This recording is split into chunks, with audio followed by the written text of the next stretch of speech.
जीवन बगिया ऐसी उलझी, फूल हो गए कम, कांटे ज्यादा। सिमटा जीवन, डूबी सांसें, आना है तो अब भी आजा।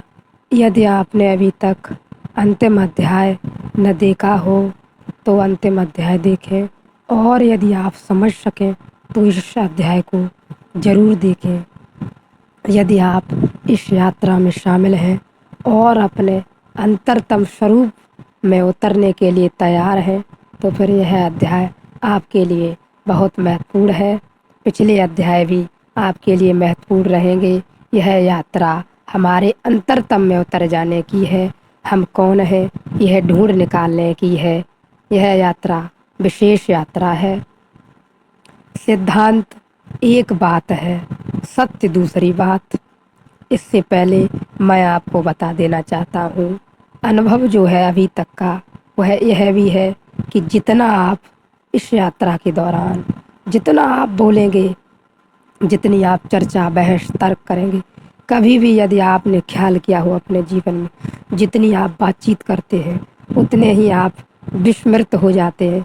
जब भी आप बातचीत करें, ख्याल करना, आप खो ही जाएंगे। आप रहेंगे ही नहीं, केवल आपकी बातें रह जाएंगी, मन का बड़बोलापन रह जाएगा। जब आप बातें करके निकल चुके होंगे तब आपको ध्यान आएगा, मैं तो था ही नहीं, तो फिर बातें कैसी, बातें तो झूठ ही थी। आपकी स्मृति न रहेगी, आपका ध्यान न रहेगा, आपकी जो चेतना है जो जागी है ध्यान से वह न रहेगी।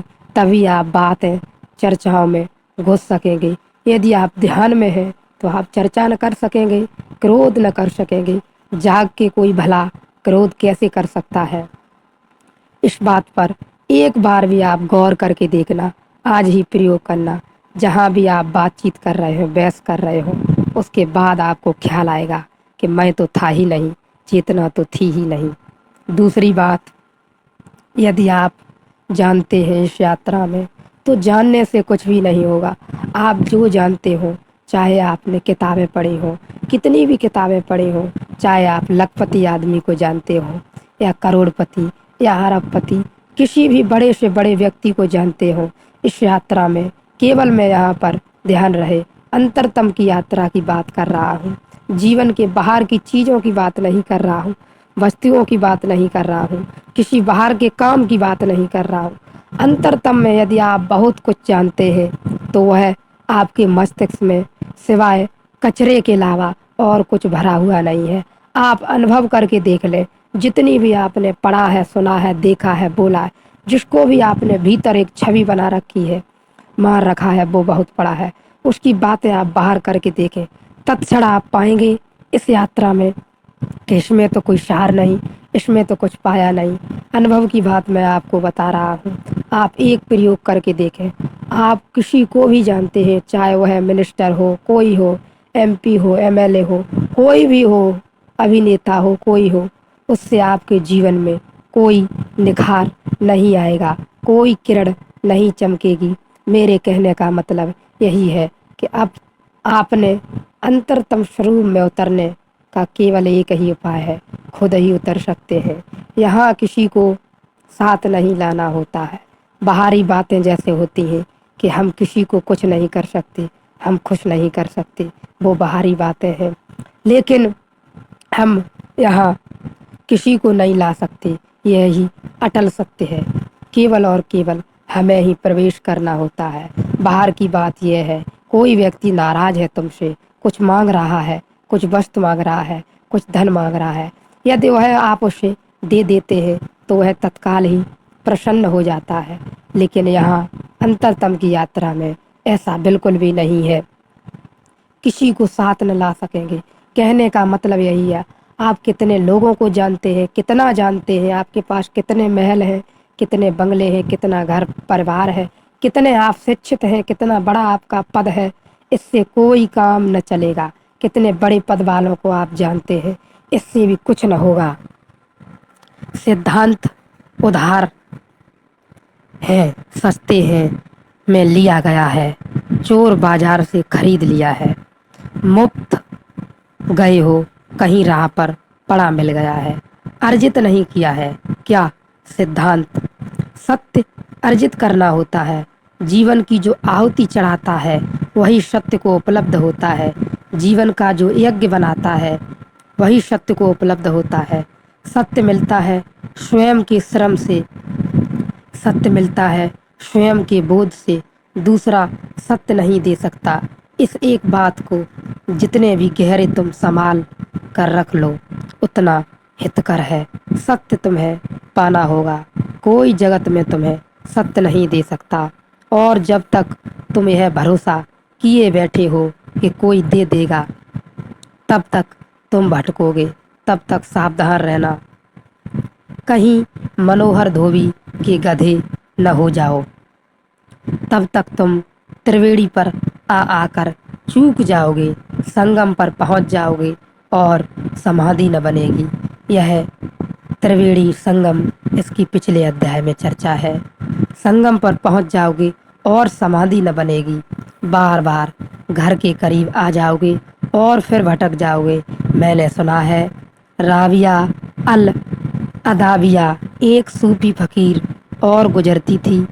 एक रास्ते से उसने फकीर हसन को एक मस्जिद के सामने हाथ जोड़े खड़े देखा और जोर से वह फकीर हसन कह रहा था, हे प्रभु द्वार खोलो, कब से पुकारता हूँ, कृपा करो, मुझ दीन पर अनुकंपा करो, द्वार खोलो।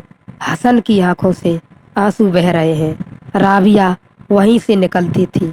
वह खड़ी हो गई, हंसने लगी और उसने कहा, भाई मेरे आंखें तो खोलो, जरा देखो भी द्वार बंद कहाँ है, द्वार खुला ही है, जरा देखो तो। हसन ने शास्त्रों में पढ़ा होगा जीसस का वचन, पूछो और मिलेगा, खटखटाओ और खुलेगा।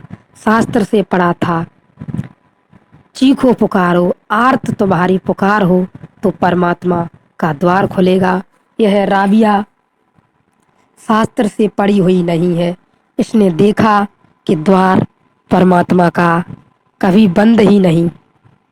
वह कहने लगी, भाई मेरे आंख तो खोलो, नाहक शोरगुल मचा रहे हो, द्वार बंद कब था, द्वार खुला ही है। अपनी आंख चाहिए और यहाँ हम सब उधार आंखों से जी रहे हैं। साधारण जीवन में भी उधार आंख से नहीं जिया जा सकता, लेकिन हम उस अनंत की यात्रा पर उधार आंखें लेकर चल पड़े हैं। एक आदमी था, बूढ़ा हो गया, उसकी आंखें चली गईं। चिकित्सकों ने कहा आंखें ठीक हो सकती हैं, ऑपरेशन करवाना होगा, 3 महीने विश्राम करना होगा। उस बूढ़े ने कहा, सार क्या, 80 साल का तो हो गया, फिर आंखों की मेरे घर में कमी क्या है। 8 मेरे लड़के हैं, 16 उनकी आंखें हैं, 8 उनकी बहुएं हैं, 16 उनकी आंखें हैं। मेरी पत्नी भी अभी जिंदा है, 2 उसकी आंखें, ऐसे 34 आंखें मेरे घर में हैं। 2 आंखें न हुई, क्या फर्क पड़ता है, दलील तो जचती है। लड़कों की आंखें, बहुओं की आंखें, आंखें पत्नी की आंखें, 34 आंखें घर में है, न हुई 36, 34 हुई, क्या फर्क पड़ता है। 2 आंख के कम होने से क्या बिगड़ता है। इतने तो सहारे हैं, नहीं वह राजी न हुआ ऑपरेशन को और कहते हैं उसी रात घर में आग लग गई। 34 आंखें बाहर निकल गईं। बूढ़ा अंधा बूढ़ा टटोलता आग में झुलसता चीखता चिल्लाता रह गया। लड़के भाग गए, पत्नी भाग गई, बहुएं भाग गईं। जब घर में आग लगी हो तो याद किसे रह जाती है, किसी और की याद आती है। बाहर जाकर वे सब सोचने लगे अब क्या करें, बूढ़े पिता को कैसे बचाएं। लेकिन जब आग लगी तो आंखें अपने पैरों को लेकर बाहर भाग गईं। दूसरे की याद कहाँ, ऐसे संकट के क्षण में समय कहाँ, सुविधा कहाँ कि दूसरे की याद करें। दूसरा तो सुविधा में समय हो तो हम सोच पाते हैं जब अपने प्राणों पर बनी हो तो कौन किसकी सोच पाता है। वह बूढ़ा चीखने चिल्लाने लगा और तब उसे याद आई कि मैंने बड़ा गलत तर्क दिया। आंख अपनी ही हो तो ही समय पर काम आती है और जीवन के भवन में तो आग लगी है। यहाँ हम रोज जल रहे हैं। यहाँ अपनी ही आंख काम आएगी। यहाँ दूसरे की आंख काम नहीं आ सकती। फिर बाहर की दुनिया में तो शायद दूसरे की आंख काम भी आ जाए, लेकिन भीतर की दुनिया में तो दूसरे का प्रवेश ही नहीं है। वहाँ तो तुम नितांत अकेले हो। वहाँ तो तुम ही हो और कोई न कभी गया और न कोई कभी कोई जा सकता है। तुम्हारे अंतरतम में तुम्हारे अतिरिक्त किसी की गति नहीं है। वहाँ तो अपनी ही आंख होगी तो ही काम पड़ेगी। इसलिए मैं कहता हूँ ज्ञान और ज्ञान में भेद है। जनक को जो हुआ वह असली ज्ञान है, वह पांडित्य नहीं है, वह प्रज्ञा की अभिव्यक्ति है। जल गया दिया। इसलिए मैं कहता हूँ कि आप कितना भी जानते हो, किसी को भी जानते हो, कितने भी आप तर्कशील हो, कितने भी आप होशियार हो, कितनी भी किताबें पढ़ी हो, या आप कोई भी हो, कितने धनपति हो, कुछ भी काम ना आएगा। यहाँ आपको ही अपने अंतरतम में उतरना होगा।